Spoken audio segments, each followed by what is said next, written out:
저희 남편은 하루도 빠짐없이 거짓말을 합니다. 아니, 어쩌면 숨쉬듯 거짓말을 한다는 표현이 더 정확할 것 같아요. 처음 만났을 때부터 지금까지 그 사람 입에서 나온 말 중에 진짜가 얼마나 될까 싶을 정도예요. 연애할 때는 정말 몰랐어요. 명문대 나왔다고 했고 대기업에 다닌다고 했어요. 그런데 그것보다 더 인상 깊었던 건 집안 얘기였어요. 우리 부모님이 큰 식당 하시는데 규모가 꽤 돼. 어릴 때부터 부족한 거 없이 자랐어. 그렇구나. 부럽다. 나중에 재산도 물려받을 거고. 너 나랑 결혼하면 팔자 피는 거야. 팔자 핀다는 말까지 하더라고요. 데이트할 때도 좀 여유 있게 쓰는 것처럼 보였어요. 물론 엄청 비싼 건 아니었지만 그래도 식사하고 카페 가는 정도는 부담 없이 하는 것 같았거든요. 우리 집에 돈 좀 있으니까 걱정하지 마. 결혼하면 편하게 살 수 있어. 그 말을 믿었어요. 아니, 믿고 싶었던 거겠죠. 저는 그냥 평범한 직장인이었거든요. 월급 받아서 저축하고 그렇게 사는 게 전부였어요. 그런데 남편은 계속 여유로운 척 했어요. 결혼하면 집 걱정은 안 해도 된다고, 부모님이 도와주실 거라고요. 그런데 제가 연애 중 임신을 하게 됐어요. 당황스러웠지만 남편한테 말했어요. 오빠, 나 임신한 것 같아. 뭐? 남편 얼굴이 하얘지더라고요. 그러더니 며칠 동안 연락도 잘 안 되고요. 저는 정말 불안했어요. 그러다가 남편이 만나자고 해서 나갔는데 갑자기 이상한 말을 하더라고요. 결혼은 하자. 근데 나는 결혼만큼은 내 힘으로 하고 싶어. 갑자기 무슨 소리야? 어차피 나중에 부모님 재산 다 물려받을 건데 결혼은 우리 힘으로 시작하자. 그게 더 멋있잖아. 순간 이상하다 싶었어요. 분명히 연애할 때는 집에 돈 있다고 나랑 결혼하면 팔자 핀다고 그렇게 말해놓고는요. 그런데 벌써 임신을 했으니 결혼은 해야 하는 상황이었고요. 자립심이 강한 거겠거니 그렇게 생각하려고 했어요. 부모님 인사도 식당에서 했어요. 오빠, 부모님 댁에서 인사드리는 거 아니야? 부모님이 바쁘셔서 밖에서 만나시는 게 편하시대. 아, 그렇구나. 식당에서 만난 시부모님은 괜찮아 보이셨어요. 옷차림도 깔끔하셨고요. 큰 식당 하신다는 말이 거짓말은 아닌가 보다 싶었죠. 집 계약을 자기 명의로 해야 할 것 같아. 왜? 오빠 명의로 하면 되잖아. 사실은 내가 신용이 좀 안 좋아서. 뭐? 남편이 신용불량자였어요. 어쩔 수가 없었죠.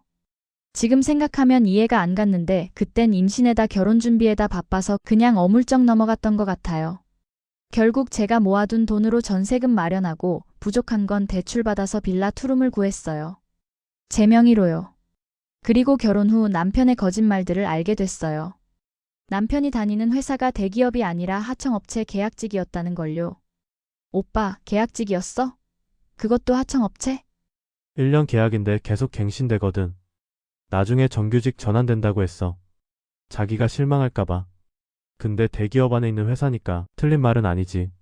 결혼 후 첫 명절 시댁에 갔을 때 진짜 충격을 받았어요. 집이 정말 작고 낡은 다세대 주택이었거든요. 식당은커녕 시어머니는 파트타임으로 일하신다고 하셨어요. 오빠, 어머니가 식당 하신다며? 옛날에 잠깐 하셨어. 지금은 접으셨어. 그럼 왜 거짓말을 해? 거짓말 아니야, 실제로 하셨다고. 아기 낳고 난 뒤 남편 누나가 조용히 저를 불러서 말씀하시더라고요. 동서, 우리 집 형편 알고 결혼한 거지. 그게 무슨 말씀이세요? 우리 부모님 재산 같은 거 없어. 우리 동생이 또 무슨 말 했나 본데. 미안해. 그 순간 머리가 하얘졌어요. 집안이 여유롭다는 것도, 팔자 핀다는 것도, 재산 물려받을 거라는 것도 다 거짓말이었던 거예요. 이미 결혼도 했고 그 사람 아이까지 낳았는데요. 임신 소식 듣고 갑자기 자기 힘으로 결혼하고 싶다던 그 말도 결국 돈이 없어서 둘러댄 거짓말이었던 거죠. 일상의 거짓말은 더 심했어요.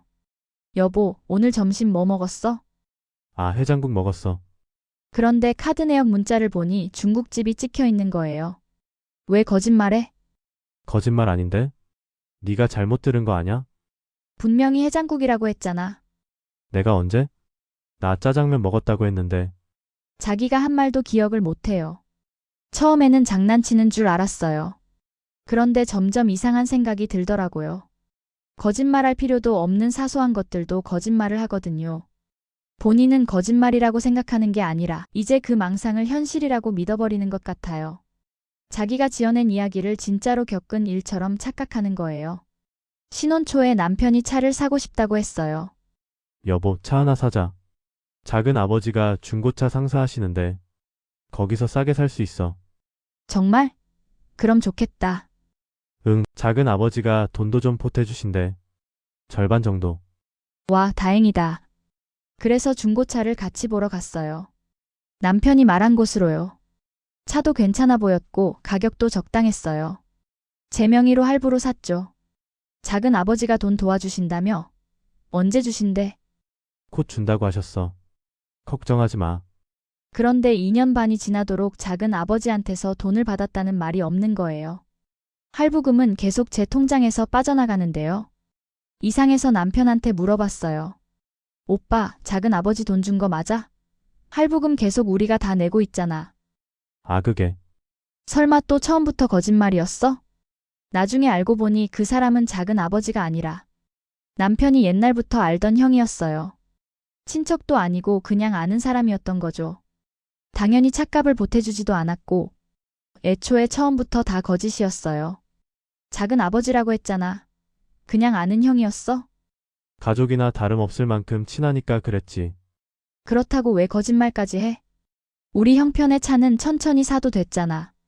대부업체 이자는 눈덩이처럼 불어나고 있었거든요. 그걸 갚느라 생활비가 늘 부족했고요. 돈이라도 잘 벌어오면 그래도 참을 만한데. 남편은 직장을 너무 자주 옮겨요. 1년 계약인데도 계약 기간을 채우지 못하고 옮기거나 재계약이 안 되거나 지금까지 벌써 12번도 넘게 옮긴 것 같아요. 여보, 또 회사 옮긴다고? 응, 여기는 재계약이 안 될 것 같아서. 아직 3개월밖에 안 됐잖아. 분위기가 안 좋아. 왜? 무슨 일 있었어? 그냥 나랑 안 맞는 것 같아. 매번 이런 식이에요. 한 달 동안 말도 없이 혼자 이력서 넣고 면접 보고 어느 날 갑자기 회사 옮긴다고 통보하는 식이죠. 나중에 알고 보면 남편이 회사에서도 거짓말을 너무 많이 해서 문제가 된 경우가 대부분이었어요.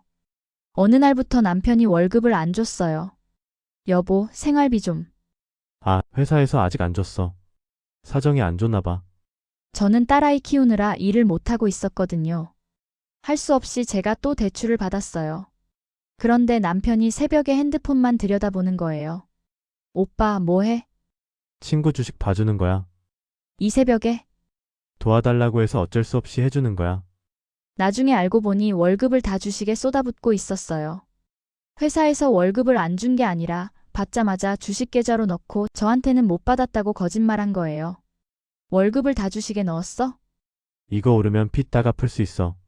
당장 생활비가 없어서 내가 대출받았다고. 미안해, 진짜 이번엔 다를 거야. 이 종목은 진짜 대박 날 거야. 하지만 다를 게 없었어요. 주식은 계속 떨어졌고 손해만 보고 있었어요. 저는 부부 상담도 받았어요. 상담사 선생님이 말씀하시더라고요. 남편분이 사춘기 때 부모님이 이혼하셨다고요? 그리고 지금 계신 분이 친어머니가 아니라는 것도 아시죠? 그게 무슨 말씀이세요? 알고 보니 시아버지가 재혼하신 거였어요.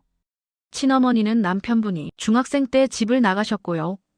그 순간 또 한 번 충격이었어요. 식당에서 만났던 분도 명절 때 뵀던 분도 친어머니가 아니라 새어머니였던 거예요. 심리적으로 불안정한 상태에서 거짓말이 습관화된 것 같아요. 버려질까봐 두려워서 거짓말로 자신을 포장하는 거예요. 그럼 어떻게 해야 하나요?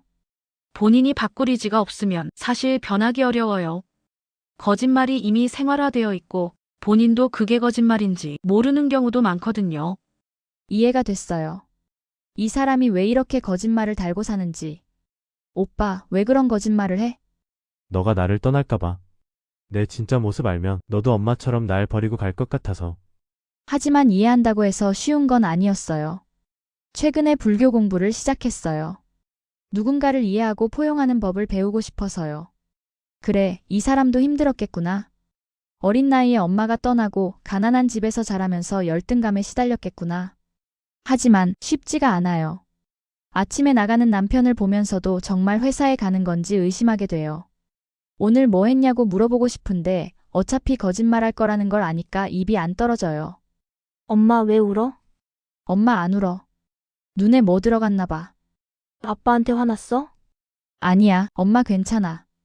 딸아이 앞에서만큼은 행복한 모습을 보여주고 싶은데 그것조차 쉽지 않네요. 지금 딸아이가 5살이에요.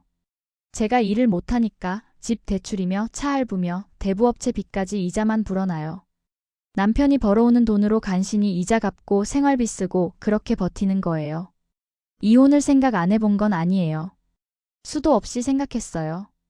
하지만 딸아이를 생각하면 쉬운 결정이 아니에요. 그리고 빚이 다 제 명의잖아요. 이혼하면 이걸 어떻게 갚아야 할지 생각만 해도 막막해요. 매일 밤 기도를 해요. 제 마음을 편안하게 해달라고요. 남편의 거짓말에 화내지 않게 해달라고요. 그 사람을 이해하고 포용할 수 있는 큰 마음을 달라고요. 하지만 솔직히 잘 모르겠어요. 제가 현명하게 참고 있는 건지 아니면 바보같이 당하고 있는 건지. 여보, 오늘 저녁 뭐 먹을래? 아, 나 회식 있어서 늦을 것 같아. 또? 이번 주만 벌써 3번째인데. 중요한 거래처라서 미안해. 정말 회식일까요? 아니면 또 다른 거짓말일까요? 이제는 확인하기도 지쳤어요. 딸아이가 자라서 엄마는 왜 아빠랑 살았어? 라고 물으면 저는 뭐라고 대답해야 할까요? 사랑했으니까라고 말할 수 있을까요? 아니면 어쩔 수 없었어 라고 말하게 될까요? 지금도 남편은 어디선가 또 거짓말을 하고 있겠죠. 누군가에게 혹은 저에게요. 언젠가는 남편의 허언증이 고쳐질 수 있을까요? 이렇게 기다려주는 게 맞는 건지. 사는 게 너무 고통스럽습니다.